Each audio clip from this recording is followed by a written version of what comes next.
Kutu sebam, ye mwachigo, se kutu sebam. Midian go fusewa, se kutu sebam. DL Cassia body hintano, no near Pahontoma. DL News.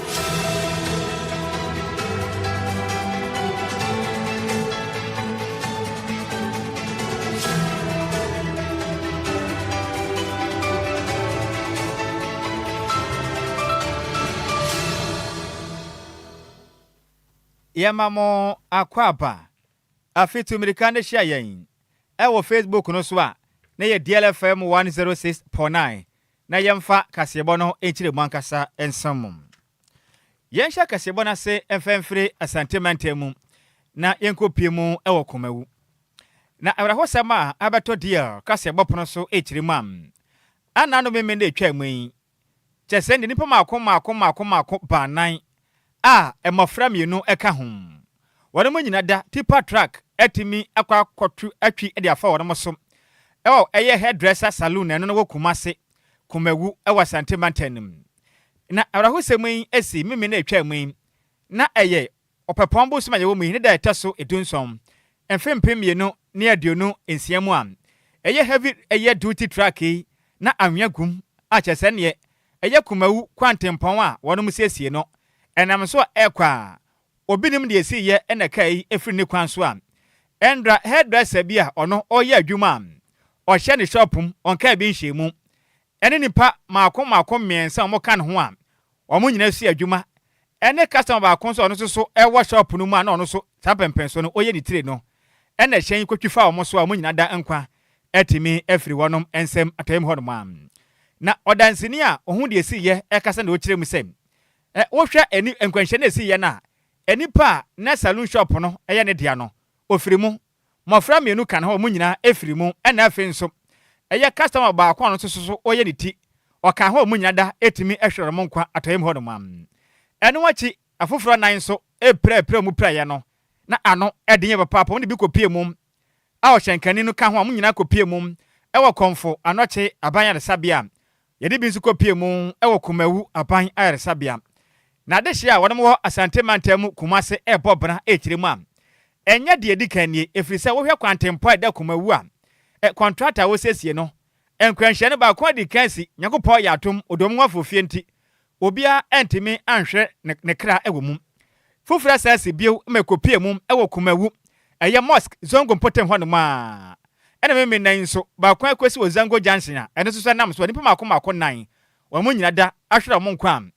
ahofro nan so prepare make se omda yaresa bia wonom doctor for gina so wonom pre wonom enkwam na de hia ka se kirem se won besere mpanimfo wo ne ahyenka fo na mo ye kwan no enkasere mika tenten nam kwan so ka ho ema nkwanhya we no ekoso na emna nkwanhye ni si ye no ye nkwankwati de ya hodo a ekoso ewo kumawu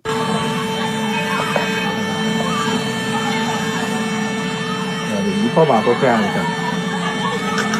okuo mu nyina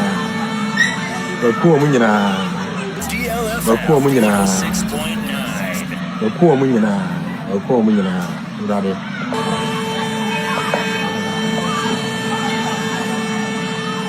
nipa ba ko kra nka okuo mu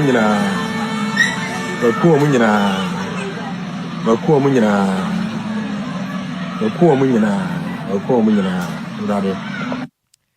enti wei eyo dansini a emra nkwanhye ne si ye no na open hodom a utumu se brana opo no ene enyanyi pa kese wakuo mu nyina ba kokura nka na utumirika hia yen ewo Facebook no so a eye DLFM 106.9 na brabahwe ye maame ba ko bi pa kese ne mirika pa ne esu a wode kɔ no ano wadene hey sika Kwadwo track na kasa akese na bio enti kumawu memendai echredin aya samo Kwadwo se krampo no ntimi nka so wo comfortable zone ti bi dabi we de untu kwan utimfie wo ye wadwuma wonka bi nhyiemu ya beku keke ya jam woni adwuma yefo ni nyina ntimi nka sa media meto de me ya hwe yi a de bi ntimi to me we ahwe yi be na wom we auto shop wo ye wadwuma wo de only say unko baby anya de akotena hye mu na de wakonya akwanhya na bo se wugina kwan ho na ka bebo dabi na so shop ma ka bekum wuti ufia wo ye wadwuma na ka atoa ufie ho abekun akun apprentice emofro musua adwuma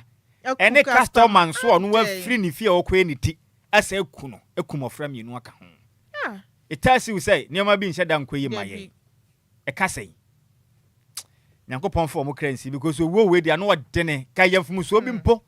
ne anka say bi anka wonam kwantempon so na ka bo what to shop ka na bajia mo ne adwumayefo che say enipa ono aso na free fie okobo ni ti ye kuno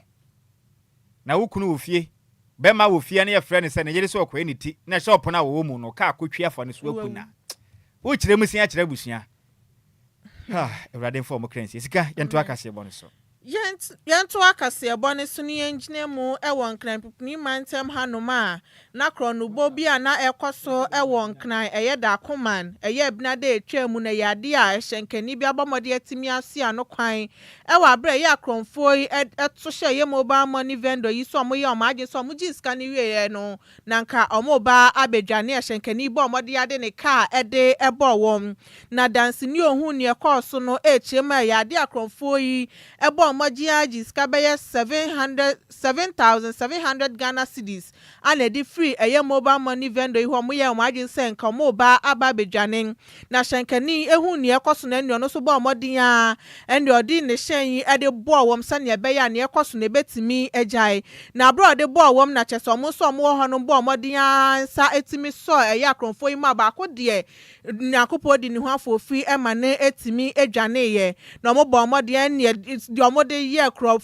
ba ko ya waka de na se woni ensesem ka kireo a police fo bomode adu honom ebechi kronfo yi ede ne kwa ya police fo aka chi a omo hwe animu se ya ade ahwehwemu ebetimi akoso na sika omoje ye edi frɛ ye mobile money vendor yi ho ya police fo etimi Agyei Sikapa na chese eye nije sempa ede ma ye mobile money vendor no na omo chie ma eye kronfo ba ko ido wa police fo aka chi boa wom se ne be ye hwehwemu betimi akoso na ne nyonko a watimi adwane no betimi achine no no so no etimi abeda eye afiase na ye madam Clara ono ana ye dance ni ohun ne course no ne samtwafo twetwe nkomo no de nsem say edituja na me chop fruits ya woda akoma fadama junction kwan so entimi kina me chop fruit na me hu se car no taxi big day okada guys mienu bi echi omo ti moto no so omo ba na de ono ride no di kan ma warning shoot nti o ma warning shoot ni na eja me de mi dwane share ma me no fruit ni table na se nti wa na me take grind me hu se taxi driver no ede car no abo moto for no ewo first junction bi so no say I'm sorry and driver ne san dan no ho san di o machira fede we de be si meni man kasa wo fadama junction no pepepepe wa no bo mo mi no mo bo fom to mo bo fom na ba ko no sorry dwane ye ne car ba ko no ene ma ye tietie mu se nkofo ba no mo ya konfo ba na ba ko no mu si ye no mo direct say e taxi driver no mo na ye kronfo na driver ne say me na me ye kronfo no na ye onu mo na ye kronfo ne ma ye tietie mo ma nkofo ba ya omo bebo na omo ye omo Agyei Sikapa ni bi won ba cho dia me hu ye eni ya uti ye madam Clara no ana ye dance ni ohun ne course ewoda koma enti shenkani no ede taxi no etimi akwa kronfo no ema omagire no ne pachi etimi Agyei Sikapa no ede afri ne nsem shenkani we esese ye bona baso free say eposifo no bi kura tumi dwane na shenkani etimi ede ne hyen anwene ne ka ho no tumi dia bokronfo ma ya che no Agyei Sikapa na esempenifo tumi bo na ka no kura tofro ma no kura nkense na say ye manage ma fofo kura be feel comfortable kura bi ka no ope enti ye tofro ma no won say we no kronfo de we ko betumi awia ne papio bi kura wadwuma wa ya che pa once we no kura say senior mama ke no say taxi driver ni mo na ye kronfo ko betumi aya ma nipa kura ko bo taxi driver ne kuno tine nkwa kura mpo no didi agrosa onu momo ye kronfo no ka kira de hye ne be boro ne say we nya ono ane momo ni nipa na ono no momo de ka ne bo no ye kronfo ti momo no we asenya de enti taxi driver we ni de ye besre me kura nya na manka wo fa ye prepare chire ma no kakra nkra because Agyei wa ye nyame so adwuma na wa ye no we mu bi ne yehia wo no enti ye say ayi mahye bedwane de ma wo no ne aban na musini om wo ho no ne mpanifo no mo hwe na kira kwan waboa kuro no waboa men na mbo na baso we mu tobi ma na taxi ne bo nhyɛ da anya din bia mo to foforo ma no ana meboa ana unya private bi kra no fan twetwa dabi private de mo no de obenya sika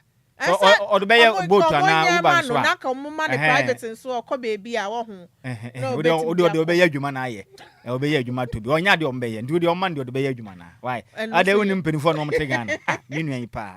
urade Yakopon ye nto akase bo no so na omodian so obedwane ye live on Facebook and as well as YouTube na akase bo no in fact kasebo baako video baako kasebo baako mfoni baako eni da hopam na yanto akasebo nsi ani fa nkyere mu Western North mantem nim eni atel mantem atififam na Enquires todwa ekyere mu a owura bia wanya mfinhia no aduonum num 55 years papa yi atimi atwe scissors kwasi broni besie ohun apaso kafe yi bi ono wampam ade ono susu a wonsa nyitire na paso ne de dane dem na di sabin hunu kye no de atu ani eno ono ankasa ne nua ba o ye ne busuani watimi ekwekwe yi apaso adentira mentem nwaso asi ntokwa ba fie nti ofa paso na kafe ne nua ba na ani ase so atutu nani a enya se mekuma kram ewo sehwim abrokofa asemwe anu anyan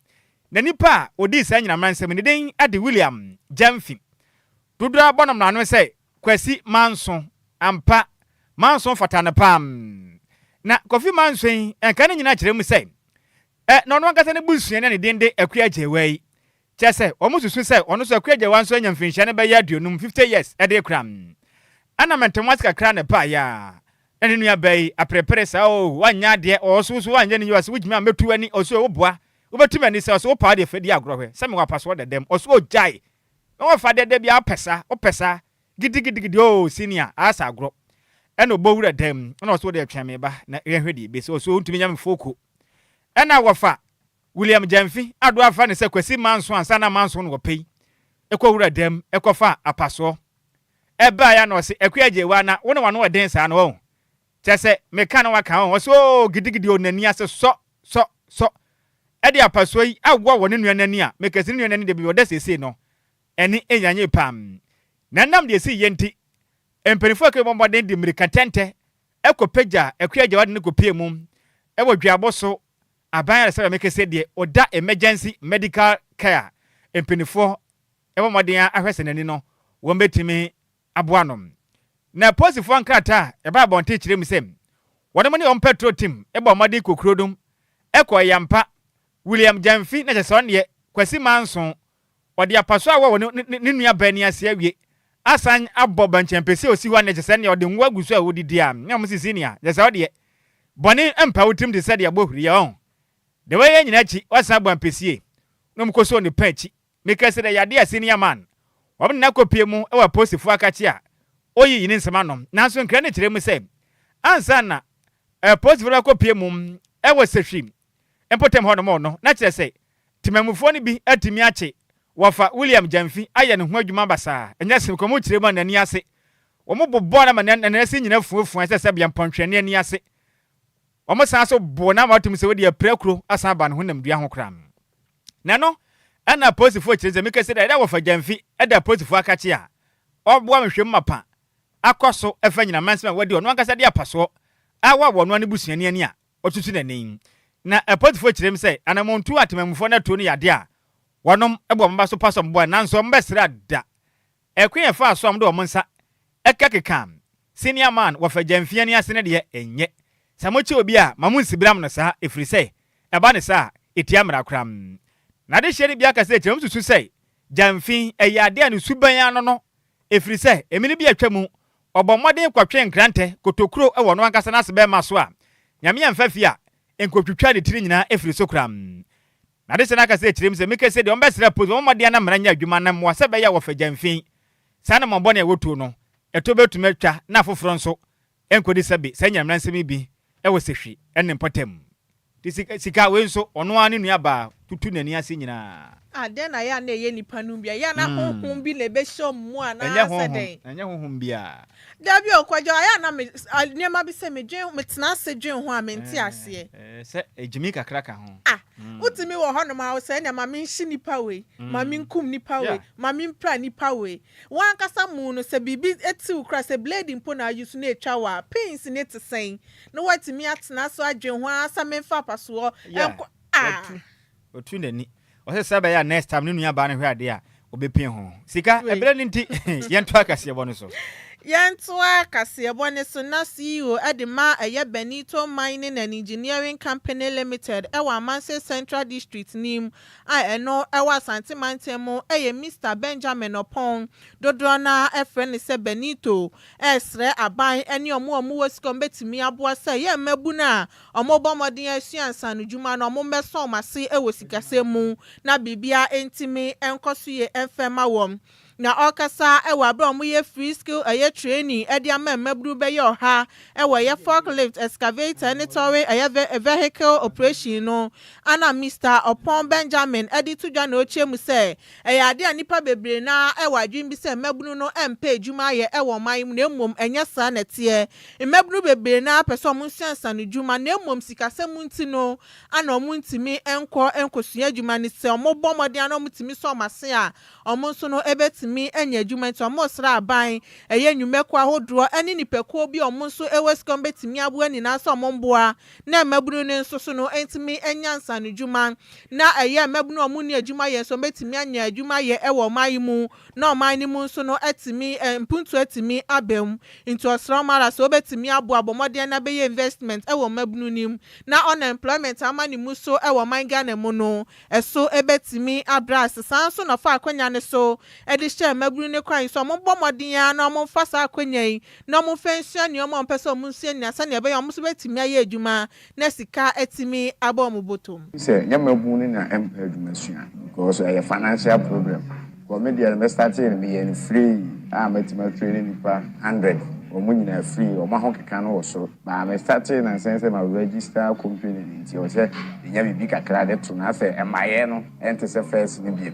nti bibia ni nyina ya financial problem ti na ma mabu ti wo bia no wetima boa wo na no de nka be boa ma ye man na akosoro pa because bibia is kasem e ban na adwuma wo ho na aka say mabu no nkoye na wan koye dia because me ye free no omoba omoye mo ho kika no so the best aban ne say obeboa ama obema adwuma aba na mabu nya bia ye free ese ne ye kan o say enipa no dos ombeba no mo twop mo ni ba bi ombeda ne ade ni nyina ya ne so e ho aye de ye pa ti saban no boa ma sa ne mani nyina ye free abema mo DLFM 106.9 ya ye we nyina say wo hwe ye man mu a ti mu say adwuma ho ode wa pa ti nyame to nsem na obia o say won so hwe na oboa mabu no na eni bi titiro hwe ya kwan a ewo ye Ghana ha asese ye pa yentimi fa ni nyina so nto aban ne so aban ne bo no homode de ba yentimi fa ni nyina ento aban ne ye bia wo bia no aye de won so de aboa ene we timu pa me de to no so a me de start adwumani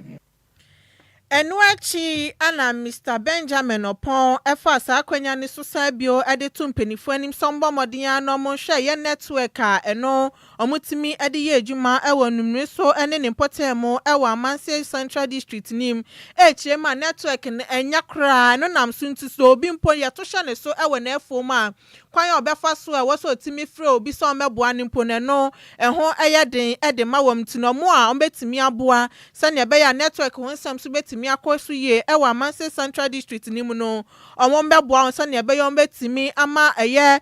ahoban bo ho semetimi akoso ombetimi abo amanfo ho ban ewo honom na omusu de kobaso muji medie bi na omudi betimi akontentem etimi edi ama wo ne wo kan se ejina hai enye network ya nka dwumadi ya ye di kula enke yentimi the network di bi ni bi a ma problem ba because wo ha no wasi wati kula because obi anto network di mesrese nka yenya bi wo ha nka beboa because ya blow hoye pa because of networking wo share population wo ho you too good or you too thing ba ho ne koko na se yendi network ha ba ha ya ren pa nti ye eguso epusi aban nti stress aban tie nka no so aboae se ni disi nso bo no homode pa oboa se benya network se MTN ni Vodafone se e ho de obisi po ho ana wonya because population wo problem population ketwa e bia na o maso ntin ke be se obetwa omani aba Amanse Central mla so to financial kwanta electoral area ma be ha aboae de network abawa mai ya hwepo mu ha network na e kwan pa dwumadie na ho ye den ho mai bo modern senka afuro be sidie na aban abeboa ya mai network 7 ya kwan de se ne master tel aban so aba abeboa Enia uti a CEO Edema Benito Mining and Engineering Company Limited no ewa Amanse Central District nim ewa Santimantemo eye Mr. Benjamin Opon na manibo yen same troni Samuel for Ibuatin and a different Santimantemo ebesomye. Yan to akase bodo so den kwaso anyire mu ewa Santimantenem na mbashebadwane ono ene kukuru aka ne mbashebadwane edema ade hyiam wanem ewo adanse asokwa mewo faase kuma Katie Hammond na senior man mprempen ono na ya adanse asokwa mbashebadwane oniminyamfo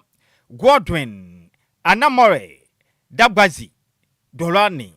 wabon homodem pam ahyasiam Ghana mampeni John Dramani Mahama Cheshepa odeboa na oman Ghana yatimi enye nuane pa atimi de enye nampapa atimi ahwe mekire nkokɔ keten project odeba ye no ukopie mu ewa danse asokwa ahyase a wona mahye badwani atimi aboa acheche nkokɔ no dodoa na beye mpemdu 10,000 base ede ama akuafo maako aha ene edioson 170 farmers ewo na bato mpesu aso omonye na mu nyina nye nkokɔ se be ya ye benya nkokɔ na papa atimi ahwe na nkokɔ fose no ese atimi ate ene nkosua ne de se ye di na nopa awia ne anumre nie na wo kiremu a Ghana mampeni atimi afadwuma de we hu kam ene anuane nkokɔ ne bedi no eye free aban de achekwa ene wache nso enu na hodo bebo nkokɔ no pane se be ya nkokɔ ne yade a o mapo mu de betumi akɔ nka ne yankɔwe nkokɔ bɔne no ene so aban afa ho ka na wo kiremu a aban pese wo boa pam na nkokɔ no kyese ne o mokyekye ma Ghana de hye nya na obia tumi nya mbi wa wo kondo bia no utumi nya nkokɔ nketenkete ne bie na o man nkokɔ de yetumi nya bia na de podwo ya no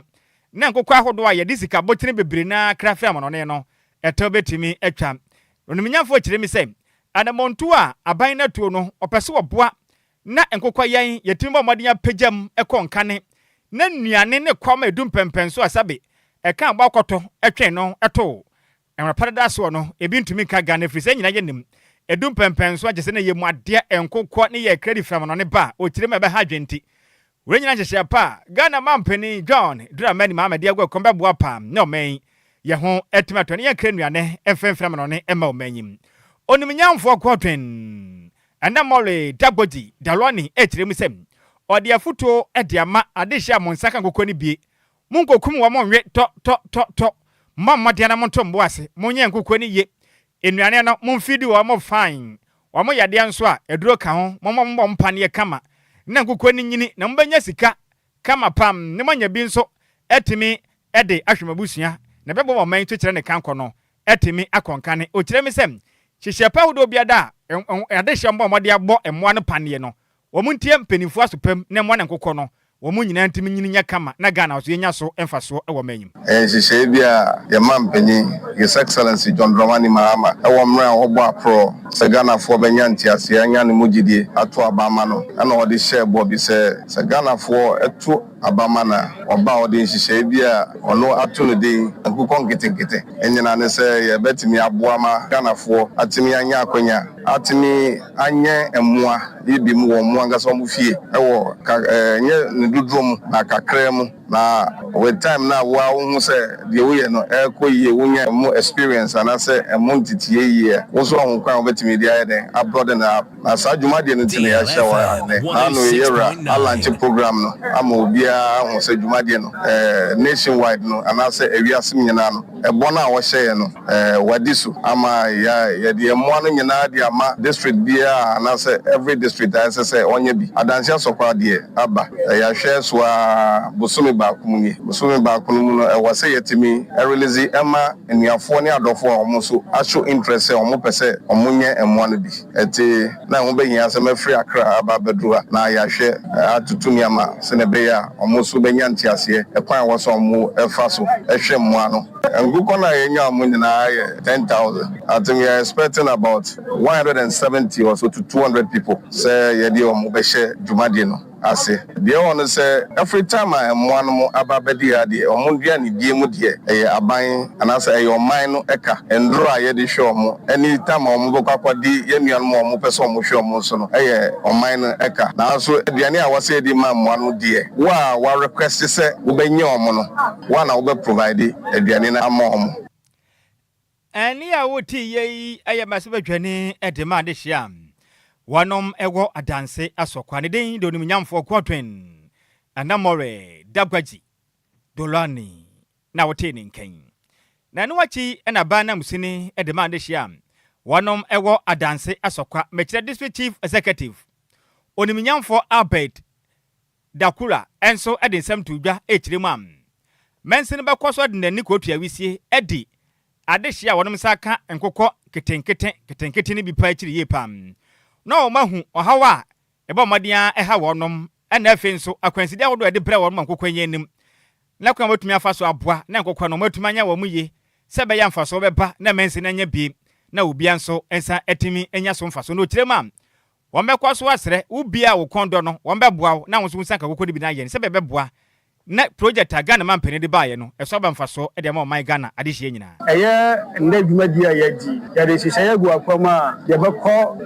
omo sa beka nkokɔ no omo na so ebra no na yadi ani akɔhɛ dia omo ye no sɛ akyerɛkyerɛ veterinary officer de maye no omo di so ana sɛ omo ndi so enti assembly ya nhyehyɛ sɛ 3 weeks 4 weeks time bia ye bekɔ beneficiaries na so ni akɔhɛ mboa no de oboano hositie na se challenges bi wo a ne ne omo so asa yedai asa ache sa challenge no fa cho akonya da ho obi bia opese onye kokọ le bia ye be mani bi no anyan bi omo di nkan achọchọrọ budi no obi di nkan de asho omo ase we ye piloting se na be ya de be sa ba bieguru obia onya pepa se opese onye bi ya de be ba no ye nyen yiyimu ye nyina ya de ye nyina ya Ghana aha we ne de ye nyina ya Ghana fu yiyimu bia nim ubia wo kondo se nkokọ ketenkete project no opese wo ye bie no wonse beka bi pam nani a wote ye district chief executive mechire abana musene edema de hia wanom ewo adanse asokwa wada santemanten no den ede wonimnyamfo Albert Dakura na wote ne nkan na ne kwakura mu no na de hia omsaka nkokọ ni bi ene akuafo beboro beye oha ene aduoson 170 farmers omo wadanse asokwa so echire mo da abanya se na afi nso wona ma se betwane na ba na musini o ma ye twide ampanyankopon ko nhyira so a o hyira wo panampa na mo atui na mo so wombekọ ma wode aye nkokọ ni ye na mfaso abaso ye de ye agye ho because eno anim na ye hwe se ebeba ene nyame ncha de aba nchiro ye agye ho pa enim se ebeboa yen na emom ontonko so na onye we nko a onfa ebi so mmra na wo mo a omusanka bie no obi anso nya bi na obi anhunu dwadi a pampani bie no mfaso ade aka ne aduane a ye de bema emoa no eno ne ade a ebe ye problem na afi enura ye de bema o emse no ma mienu ya na ebe ye problem 106.9 na etimi aba for me etimi enko afa me kono ama om say na de koye no de ko ni yare mba boy pa ama isa akoko na so fiti meja de me nya so kwaso ni sama ni nshira no ene onko so anya ni sa maye bibini asedaro no we aya de hia wanom ewo adanse asokwa wasantemanten na teso mo de na CPSA ema Ghana mampeni wanom ahye bedwane na afi nso wanom aban na musini se omo nsaka nkokọ kwetenkete a wanom eba benye wanom mu kyire mu ade ba ko ehia wanom aka momo ebe ha o madwen eye nuane obi ache wakokọ asama ndura hodo ade bebo ne panie atu nipa ye nhwe so na nkokọ ni nyini na fa sika kọtọ nuane a ho sa pa nuane ne fi sika pa mo fa sifu we mu pa na ayi na ye me nja na enwa na ise ana mo nkokọ mo madiane ne kokọ no medi dan sai ei wamu akokọ nketenkete wasanso ama ndura se obasa akokọ ne yade a ye de bebo no wasama veterinary officer obesa abo ne ho moden abo mo ne pan ya ma na akokọ no nidi obedi di anti aduane na wo kwa akọtọ ne ha aduane ne ka ne ho onfa de aduane nka ne ho fa aduane ka ho ni sana oyale a ma le duro ni ti onidi ana o ma akọtọ aduane ne ma wo mo e ka sei amani boy ye nsem twire ni Barbara Kranten ena different sentiment mu ebesom yen se odi kumasi akwana ba ni bisa meke se kro watu efira patrapo ne nem krom sisi an na yankenka adwenkyere ni be o Facebook no so mfama ma wiya yi Regina Boadi di abano say good afternoon Uncle Sammy B and edine nyafua Adjoa Agyei Sikapa also share live edi free Achimota market na mom in fact Yakopon ehu ye mobo na nkwanhia yi de ano oten na wofanso atumi awo obi ani asese kan de aden na Mercy Boaten de abano say media gentle soul rest in perfect peace no di sun de aka ho ogwo we de Bedin. Na Kofi Parliament at the Abano say, when you get the opportunity to serve, let me take it once again. When you get the opportunity to serve your country, serve with dignity and good conscience because good name is better than riches. Enti Kofi Parliament or the Abano, winya opepa, and winya kwenya na wasuma sumi ye. Nadi no krema amai. Nadi power way, ayana a yesene, the door no idea so. Way every Kofi Parliament and would free agunabo bikuma apa ediba yena. Barbara Cranton the Abano was so share life Eddie Freeman share on work could do say we free patrapa ekopiem e wo menhia that thing now since Jack as yankoma onunyam for Godwin and na mole Dagbazi Dolani MP at the dance asokwa asanso ye die hard fan at the that the Lumba aya ka kire me say won frɛ me na menene nje hihia kakra mfa ho na comfort mati the Abano say good afternoon wa Sammy B Any Adjoa Agyei Sikapa wedding. Nyankopon hira taxi driver ne papa visa ne monto watu no. Waya de pa nyame hira ne pi. Spinters Coca-Cola ho no di free ba. Coca-Cola ho na me wo fa se comfort mati di free ba ye. Na wan fa sika nka ho. Kasi ya me hira ne saka kade a ohia sika o dia kwa siesie ka ne sisi am. Na Regina Boadi kura de aba no se Uncle Sammy B. Dora woman say that she loves you. Oh, sir. Dollar woman ye why? Dollar woman say that she loves you. Mesome love on a pam. I say good news and watching you live at Achimota Market. Catch and say mesome love on be wate. Na Josephat Ayudebi Ankoma de Abano say good afternoon to you guys. In fact, your boy you maden small men ye pa na also watch Sikapa na Sikapa voice and was say so sweet. Voice yene depa. Ne voice ne nkwa. Openi. Ne voice ne nkwa. Okay. Well, be wechiri ne voice na bibi o aka me yehu. Fa wada o. Oti Sikapa voice ne ye so sweet pa. O se ne den di dear. O hwe life every dome. Na me wa fa se market yaw. E de aba akwere. O say good afternoon, keep it up doing the great work. And ode aba say ohwe life e de free so home na ne din pa e de enkwa e ne hia o de free so home e ne ba ya meda se me wo fa se na opoku active Emmanuel say good afternoon meda se ana nua na okọ enchi ne ba se ne kwase ekwan mu opoku active bra wo bra ye pa okọ asenkregwa o e na bas tantan bi Africa na hie ekọ 2017 bas bi mo kira ne tan pa ekọ se esi ekwan ne hu fifire ne ne hu hanjo active awia mechia o kafra wate ayafo bas patu kan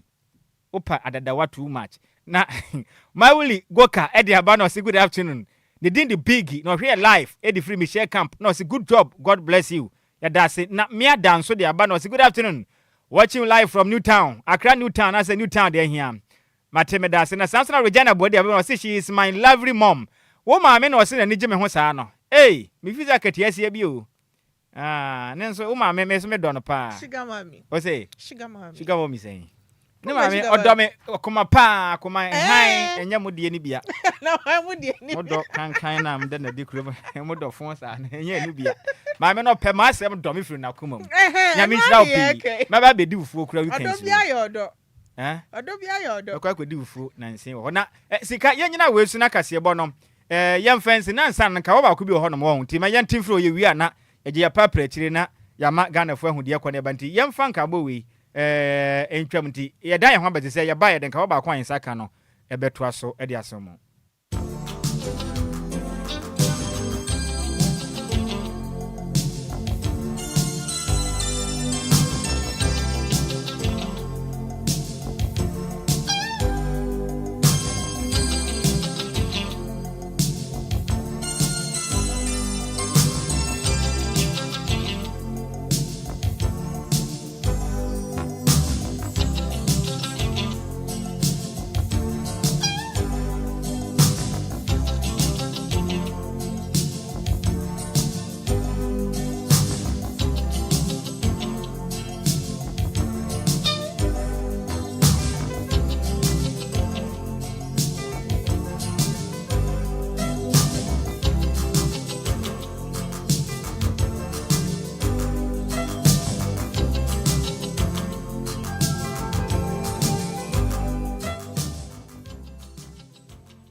Yeah, no, Madisha, Besseremo, Namon Fem, ye mason, Sama Bakum, Yenuntem, na Enkaba, Yensa, Associate, you know, Yemfa, and Samum. Enkaba way every DLFM, a Juma Kuntain, na we no every Yen marketing department in Chain. Na Nijana say, Edum Pempen, so you may be a wood, you know. A behuben ya pass over to me a peja, na wabahu degru, netimi, a quote, we are singing. Na foforo ehu dwumadi a wudie na enam ne senti hwe krokro di ho danse say yen so kanea emfa nhye kodo ase ye pegya de sigen kanedua so e ma ne hyeren e ma foforo nyina ehunu enya so emfa so sanso ena mpanifu aka sa sabe sa obi bi ne asorobo a okotokro ya na enka soro da pialata na DLFM marketing department essay Yamfanto Ghana dehia mutie DLFM nyina nim sem. Wanom pese omoboa na mudwumadi a mudie titiriw ni matwadie no. Ne matumi konkan edeba munti. DLFM marketing department ebie yapono ato honom am. Dwumadi bia wudi a ubehia da ubo no. Fani nyina bedan DLFM 106.9. Ye marketing department ne yamwa na yammo udwumadi hu dawuro emfama. Dwumadi bia wudi a ubehia da ubo no. Enfa ho se nnwuma ne yakese adantamu anase enkuma ne nyina no bodwobodwo mpa fabra na yemo ho dawuru mfama ebia store bi ne wa bia donton ne ma provision store ebia drug store anase pharmacy bi na woye na obehia dawuba ye wo ho ma wo afen so ebia wona bibiduro na aye opedawubo DLFM e wo ho etema eno achi school bi na wo mi kase bia na wabie opedusiafo afabra na DLFM embo ho dawuru efama ebi mpa wo de wo no dwumadi a wodi anyina ne sei jese wabie bodwabodwa store bi wo mfikyire ho a fabra sei ye mako sei ye jende sei ye nkyene ade bi e ma wo nsako wa no apa hu dagubo no fabeda yen wodi hye bi na ayira fabra beto ye bo ase aye ho nka abo ma wahu ba bibia wode hye no owo sei ye na aba fie na wo pe eye hu nka ibo a fade nyina badan DLFM 106.9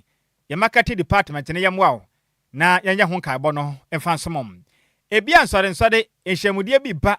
budwine bedi ahodo ya mpase mmode abo ho dagura momfa ne nyina emeto DLFM 106.9 ye marketing department nanim ne yemfa momode abo ho daguru na semoda ne se bomode aba bepiem ofia no ma eka bia ese yeje wo no kitua bi pe na betua chese ketekete mampode so wofa mesengreta hyemia pe na betua ne yatimi abono manyina ho dawuru ediamam enti DLFM opeyachi akwan am yawo Accra Agboba Johnson yana Wisconsin International University College no ene de hwɛ ne mu ɛwɔ nkran pompone mantemu bomade na bepiem na woni mpanifo ene enkita ho ya ho matrofo no ɛyɛ 0574 986 818 0574 986 818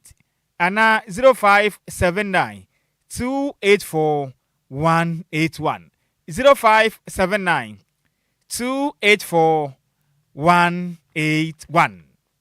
Sanso ene yeka mo say DLFM dwumayeni baako epedan entrebesremo ada enya agent asem bia mesremo ada enya agent asem wankasa wadan na pese wode ma han a bobana na fra homatrofo yi ebi nsu ana bia obusuani bi dan na wode han ana se ebia wadanfo bi ne mom unya agent wo ye agent na wo fra emfa temese wo ye dan wura ana efie wura ana wadanfo papa wo maame bi wodan ode rent a eda no ope no single room self contained ana se chamber ho self contained enti bebia wa no so se ben ha twa enya bad kram ana se domi kwa benya potem ho no ma enya bad ana se agboba ana madina kra na enya bad kram fra ho matrufo esu e nene no ending kita ho ahoma ne ye 053 135 6732 0531 356 732 mesetim etiamam 0531 356 732 Sanso na DLFM adwumayefo ne de dan eguso aye pam. Ba akoso pedan ne bi. Edan na wope no, ope no wo. Oba made akopie mu e wala pass. Ana say achem water, akoteman, dakoman, dansoman. Ala adwo enne mpatam nyina sampempen so no nya dan a eye single room self contain. Ana say cheme ho self container na ne baje ho yi pam. Abaka junction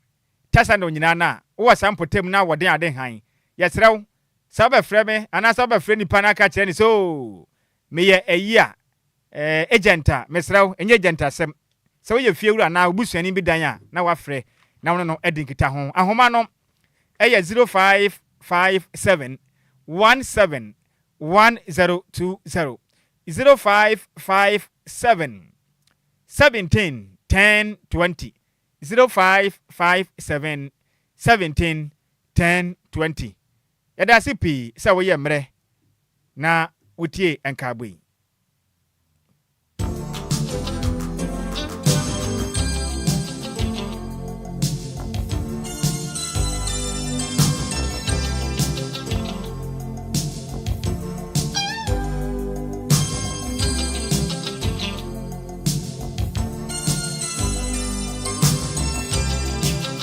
Yenyina weswe na yemfa kasebo no nyina ensi emusemufo ne ya maze mebele ntwene semo ede ema yen champion tailor ede ekopie mu wo Facebook and afisi YouTube makasebo no wonya bi ehwe yem DJ Zigibi Chrome Pap de she konkron echinchim efre ne fruma ede som yen awie akenkanfo mienu a asem bia kwowure krai ofie hadebo no edi amaje so yo wofa Nhyiraba Kwadwo Sammy osi adeyo the one mene Adjoa Agyei Sikapa wedding ye kwe hwan na eba na Adjoa Silky one hwan sexy general kwame afum omrane kakra fama no hansan ya sori akire mu hine agona piesie na afi odefo bu amponsem na enu ano no sexy nso omrane kakra sexy no no ye den obeka akire mu hima no ho ono ye enjejewo hima njejewo hima sexy journalist ni di ni program no di ada so ye den eba na aba etekwa na ateko mode na mo de bebre ye no mode ba ye de na ye sen ye kire odin na se de ye sen 90% oham chichemu aduokron se kutu se bam na mode na ye sen edu na Adjoa Sikapa ye ono ye den wo show no so ona ye gamtenani etnemu dana dwumadie no kama oso waye ba tere ne ho ofepa tuntum so wio na ni abadegedeja otomrosie ope fans yansa na mla na ebenya asem ahwe akura na wanye show mesra o bonomla na mayenko akire muhima efifi muhima enkecha hima radio mu ya santua Michael Jackson papa no ye kwa radio ne free samle kwapam no miensa dia ne dia wode wonsa ka obechi wode ma munyina mu ane tia adehye Midimafo, Pokwase Maira Accra. Midimafo, Pokwase Maira Accra. Midimafo Heba Clinic Accra.